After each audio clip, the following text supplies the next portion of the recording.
Yo, what is going on, everyone? My name is Nick, or the Notorious Fantasy, and in today's video, we're going to be breaking down every single game for week number 11 of the 2024 fantasy football season, starting at Thursday Night Football all the way up until Monday Night Football. And I'll be telling you guys whether I believe you should start or sit the tight ends in every single game. But before we can get into things, I would like to ask that if you guys are new to the channel and you do end up enjoying today's video, then please make sure to hit that subscribe button down below. And while you're down there, whether you are new to the channel or not, please make sure that you do leave a like on today's video. It would help me out a ton. If you want to follow me on Twitter or X, please do so at NotoriousFantasy. So without further ado, let's get into my week number 11 tight end start or sit decisions for the 2024 fantasy football season. We begin with Thursday Night Football, the left hands up. Who are we? The Commanders at the Philadelphia Eagles. Now, for the Commanders, we've got a revenge game for Zach Ertz going up against his former team, the Philadelphia Eagles. Now, Zach Ertz had 8 targets last week for just 4 receptions for 31 yards as the tight end 21 up against the Steelers. If he sees his typical usage, which is 5 or 6 plus targets per game, then he has a very good shot to finish inside of the top 18. Hopefully the revenge game factor means that Jaden Stormy Daniels feeds him a little bit more. I'm not the most excited about this matchup, but I do believe that if you're in a pickle at the tight end position, then Zach Ertz is in that tight end 15 to 18-ish range. For Dallas Goedert, he was the tight end 9 last week with 2 catches on 3 targets for 25 yards and a touchdown, right? The touchdown did the heavy lifting because when you only get 3 targets, unless you're like Jameson Williams or some Speedy Gonzalez bastard, right? You're going to need to have a touchdown in order to be productive. Now, with A.J. Brown and Devontae Smith both healthy, there's really no need to bang the drum super heavily. For Dallas Goedert, he's still a fine tight end number 2 due to the offense scoring so many points and getting them in position to potentially have Dallas Goedert score a touchdown. So if I had both of these guys, I think I would slightly lean with Zach Ertz over Dallas Goedert. Next up, we move to the 1 p.m. slate, the Green Bay Packers at the Chicago Bears. Now, I love Cole Kmet. I will talk up Cole Kmet until the moon hits the ground, right? Until kingdom comes, right? I love Cole Kmet. But ultimately, with this scumbag bastard fuck Caleb Williams under center, you can't play Cole Kmet. Maybe the firing of Shane Waldron will give this team some juice, give them a big boost. But ultimately, that is just a hope. When we are sitting where we are sitting right now, I don't feel comfortable playing Cole Kmet, and I don't think you should either. And honestly, even when Caleb Williams was playing well, Cole Kmet wasn't guaranteed to have a big game because they have so many cooks in the kitchen in Chicago. So ultimately, Cole Kmet belongs on waivers. For Tucker Kraft mac and cheese, he is a top 12 tight end in my rankings basically every single week. For 1, he is incredibly reliable, and for 2, he has a great quarterback attached to him, and for 3, he has a nose for the end zone. Last week prior to the bye, so last week he was on bye, so he scored 0 points, so hopefully you didn't start him. But the week prior to the bye week up against the Lions, he was the tight end 19. In a game where the Packers offense was relatively grim, I do expect them to be better this week, and I expect Kraft to bounce back as a top 10 tight end. Next up, we got the Jacksonville Jaguars at the Detroit Lions. Now, even without Trevor Lawrence up against the cold like Minnesota Vikings, we did end up seeing Evan Ingram finish as the tight end number 10. He had 6 receptions on 8 targets for 40 yards. Now, the floor is obviously much lower with Mac Jones under center, but we know who Ingram is, and he is a very big part in this offense. And even with the Lions defense being very proficient up against the tight end position, I expect Ingram to get force-fed the rock all game long and be able to finish inside of the top 12. If Evan Ingram's quarterback wasn't Mac Jones, I think I'd be banging the drum a lot louder, but I still do believe he will find his way into the top 8. Now, Sam Laporta has largely been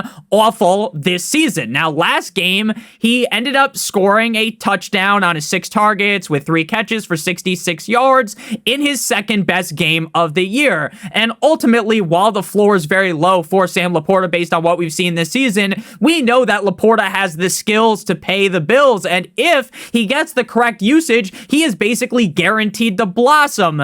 Due to his skill, he's a low-end tight end 1, but I don't think anyone is super excited to play Sam Laporta at this point in the season. Next up, we got the cold like Minnesota Vikings at the Tennessee Titans. Now, in Hawkinson's second game back from injury, he looked like he never left. He had 9 targets, 8 catches, 72 yards in Duval. Despite the fact that Sam Darnold looked like he did, you're ever just drunk and you're playing like the dizzy bat game where you spin around the bat a bunch of times? That's what it looked like Sam Darnold did before every single pass, because he looked incredibly off. It looked like when you've been playing Madden and you're having a couple of drinks, right? And then, you're fine. You're having a good time. You're playing like normal. Maybe you make some stupid passes, but ultimately it's not impacting you too much.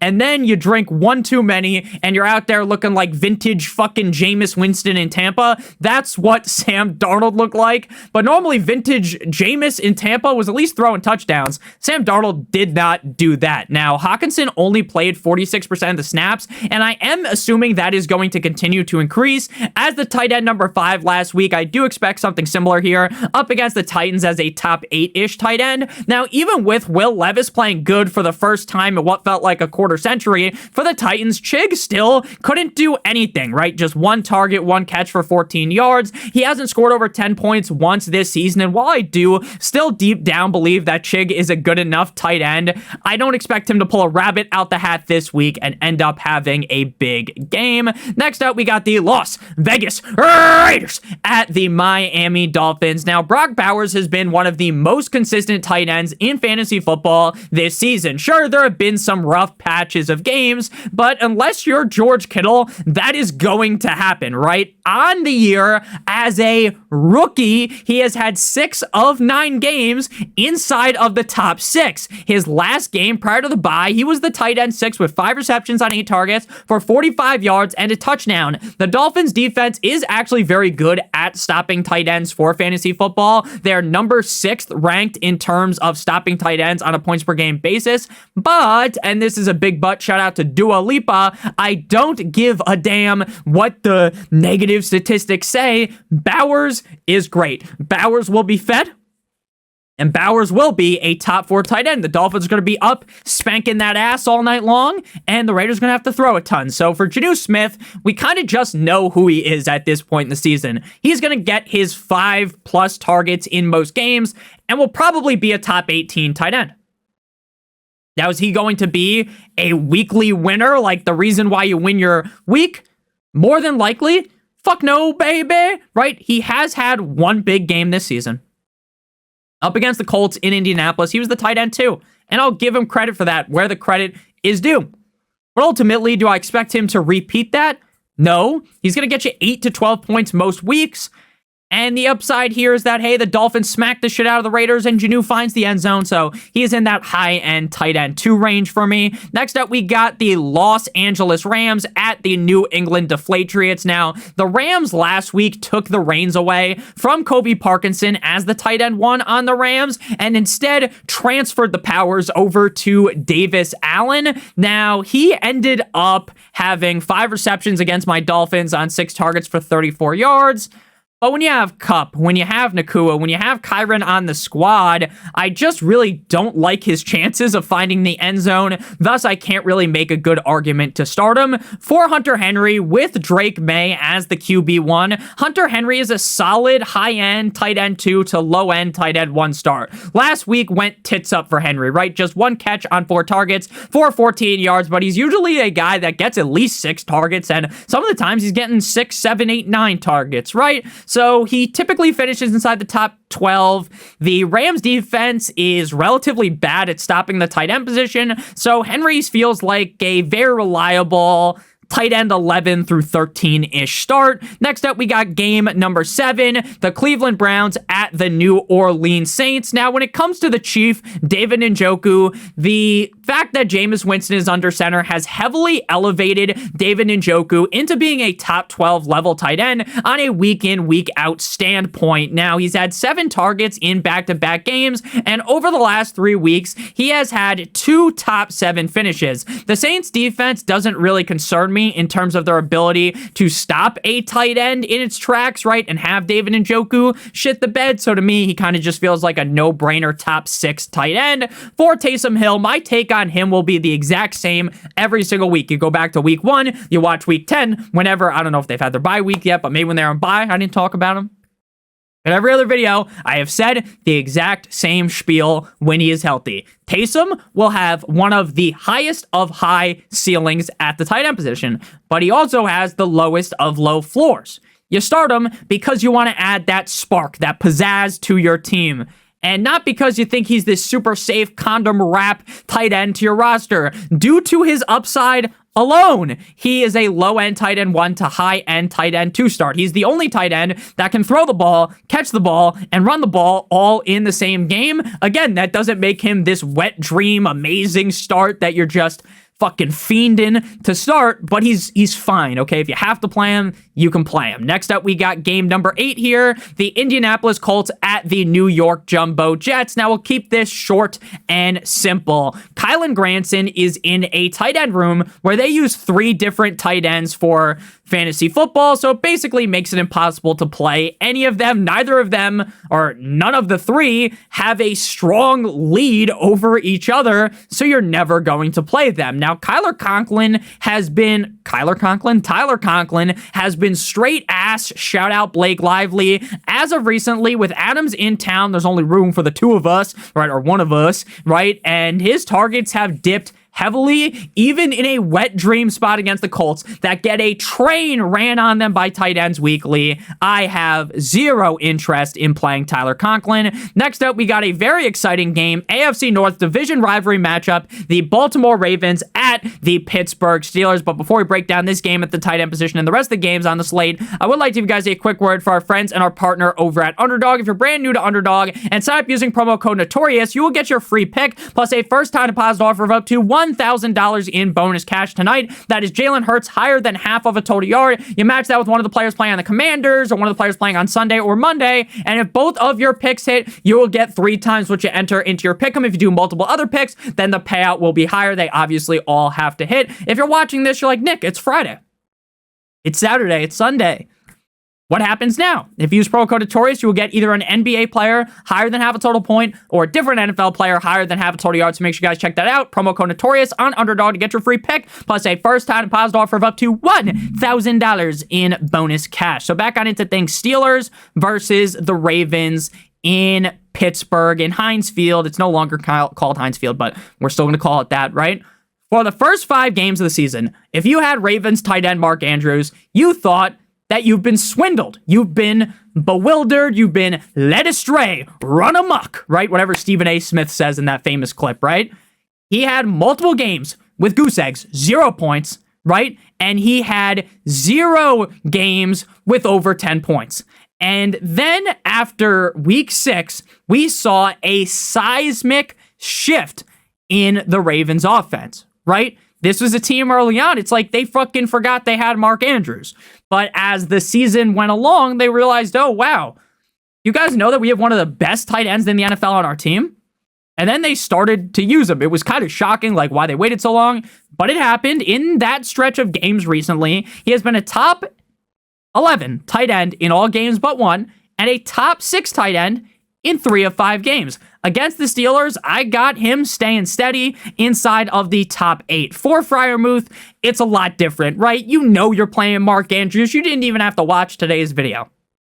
But if you're scavenging the bottom of the barrel, you might have to play Pat Freiermuth, who is a dart throw tight end, right? The kind of tight end where you need to put your pajamas on backwards on Saturday night, right? Pray to the football gods above. Do whatever you can to hope that Freiermuth finds the end zone, because if he doesn't, you will be down terrible. He is a touchdown-dependent tight end because Mr. Unlimited Russell Wilson doesn't really utilize the tight end position as much as Fields did, just 3 or fewer targets in all games with Russ, because I like the matchup enough here up against the Ravens. He's a fine low-end start in the tight end 2 range, but again, you need the touchdown for him to be productive. Next up, we got the Atlanta Falcons at the Denver Broncos, the start of the 4 p.m. slate. Now, Kyle Pitts has finally had the year that we have all been waiting for, right? Ever since that solid rookie year, right? After years of getting fisted by Kyle Pitts.